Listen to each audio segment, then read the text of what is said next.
What's going on, my financial friends? It's your friend Jack here, and today we're going to be talking about how I essentially saved over $10,000 working at McDonald's part-time from the end of high school to my first 2 years of college. I'm going to tell you guys basically how I was able to save 10 grand while making very little amount of money part-time, maybe 12 or less hours a week.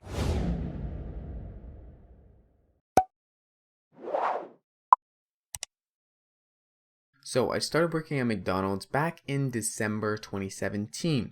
This was actually my first job I've ever had, and before this job I had about, $10 to $100 in my banking account at all times up till I was 17 years old and I got a job at McDonald's. So getting this job at McDonald's was really new to me. I never had a job before, and there's a lot of reasons for that, mainly because I was lazy and I didn't want to get a job because I didn't need money. Essentially, I didn't need really money. I didn't spend money. I had no desire. I was pretty happy with what I had.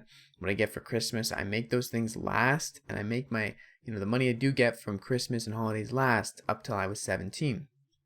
And before that, I never, had the freedom to go out and buy things that I wanted.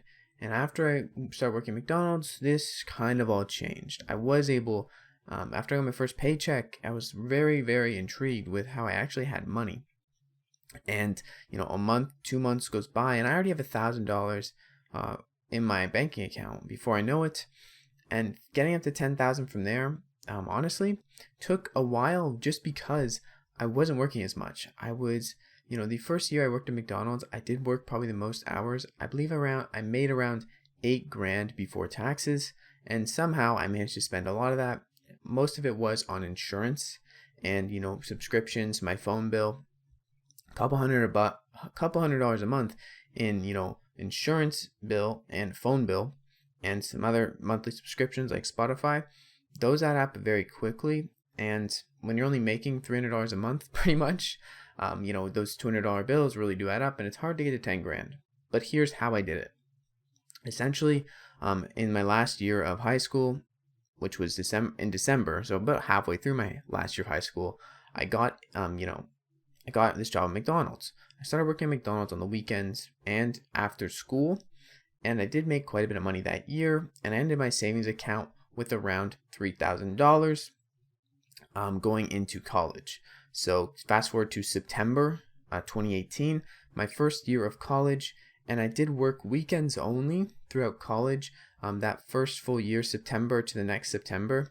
And then in the summer, I did work, I was more available, but I didn't really get that much more hours. I would say I averaged about anywhere from 6 to 12 hours per week, pretty much very minimal amount of hours.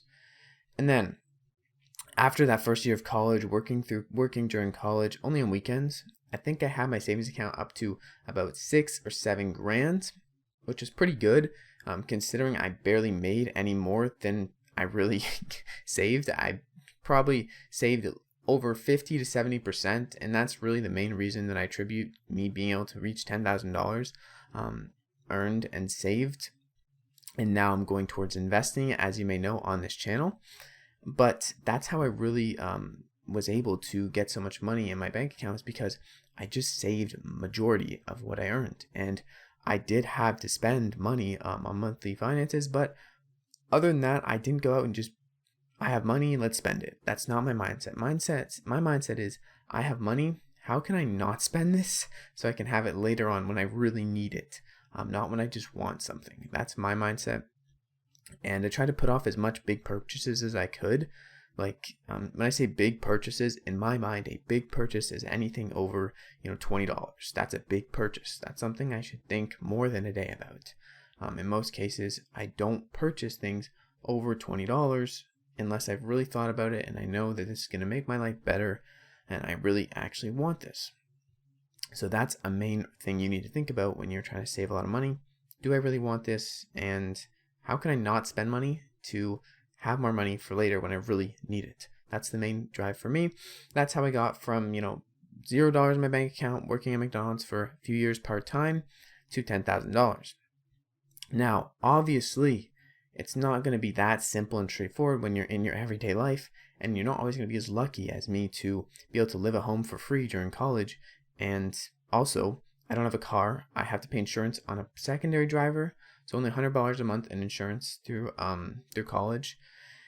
And I actually carpooled with a friend that went to college with me, and I paid him $20 a week to carpool with him. We're in the exact same program, and it was very fortunate for me. So I have found ways to get lucky in my financial situation, but also holding off on, buying a car. Not buying a car is a huge, huge win. That's how you save money. You kind of cut out those big expenses. And if I was living by myself, I would definitely budget my grocery list as much as possible. I've even convinced my mom to budget her grocery list. Essentially, I tell her, if it's not on the list, we're not getting it. And she actually loves that. We have cut down the grocery list down to you save like $50 to $100 every grocery run, which is really cool. And I'm kind of preparing for when I move out, because I want to be able to actually make competent decisions in saving money, especially when I'm on my own and I don't have that fallback that I'm so lucky to have right now. But going back to where we're at, after my second year working at McDonald's, the hours even got reduced some more. So I think I was at, about $7,000 at this point, or somewhere around there, about $6 to $7,000 around the end of my second year at McDonald's. And after that, things really did slow down quite a bit in terms of hours because of the, coronavirus. It wasn't very friendly to the hours I was getting, but I didn't really mind. I didn't like working at McDonald's. I didn't enjoy working a lot there. So when they cut my hours, I was fine with it, and I still managed to save money every month because I was making about $100 more, $150 more than I was spending. But I managed to get up after that year about to $9,500, and it was pretty good, almost $10,000. And then after my second year of college was over and the summer was over, or during the summer, I actually got it up to that $10,000 mark in 2020. Yes, 2020. Kind of a weird timeline here. 2019 was my first year of college. 2020 was my second, kind of a bit of both, because my semester starts in September. It's in both years, but that summer I reached $10,000 in my accounts. And I actually quit my job at McDonald's, going into my third year of college, because I didn't want to work at McDonald's during my third year of college. I thought it'd be intense, thought it'd be busy. Did really well in my third year of college, or my 2.5 years of college, and then I decided to withdraw and not be in college anymore. But now, luckily, because I've done all this saving, I have enough money to pay rent at home and not work a job, work on things like YouTube and my other online businesses, which you can check out on my other channel about making money online. But I've been able to basically have that huge amount of money over here, sitting here, that I can rely on for a few years if I want, because I'm only paying, $500 a month to live at home, and I have a couple $100 in other expenses. My expenses are very, very low, and I don't spend that much money. Yes, I am very fortunate to be in the positions I am, but I know people who are in the same positions as me who have no money saved, or they're in debt $10,000. So there's always going to be a reason why someone is where they are. And you could look at the things that they were lucky enough to have, but really you should look at what can you do to better your situation? What can you do to save more money? What aren't you doing, essentially, right? So everyone's going to need to adjust differently, but I just want to put this video out there. How I was able to save $10,000 working at McDonald's part-time, barely working, was essentially looking where my money was going, really taking my time to purchase things that are over $20 and making sure I want it. Sometimes I did make impulse decisions. This is going to happen, and you learn from those. Trust me. If you're paying attention, you will learn from those decisions that are impulse decisions. And the next big thing is to try to cut out those big costs. Cut down your transportation costs and your living costs and your food costs. Those three are huge, right? Food, if you can make a grocery list and stick to it, that's going to help you cut down your costs immediately.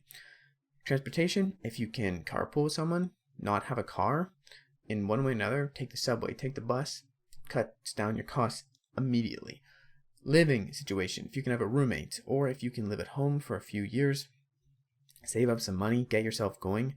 If that's an option for you, do it immediately, cut your spending in half, right? So all these things are things you can do to save money. They are obvious things that people don't want to do a lot of times, but there's really no shame in living at home. I'd much rather see someone living at home, saving money, or someone just saving money in general, because some people do live at home and spend all their money. which is okay, but I don't think that's the best option. It's hard to get out of the house when you don't have any money to leave. Now, some people may not be able to stay at home, and that's fine too, but you could have roommates. You could find ways to get cheaper rent. I'm not saying it's going to be easy. I don't think finding roommates is always going to be enjoyable either, but there are ways to save money, and I do think everyone can do it, find different ways that work for them. And yeah, that's how I saved $10,000 working at McDonald's part-time. If you guys want more info on this, on how I flip my burgers, how I flip the patties, let me know. I'll leave that down in the description though, for you guys to check out. Thank you guys so much for watching. It's been your friend Jack. As always, keep learning, keep earning. Peace out.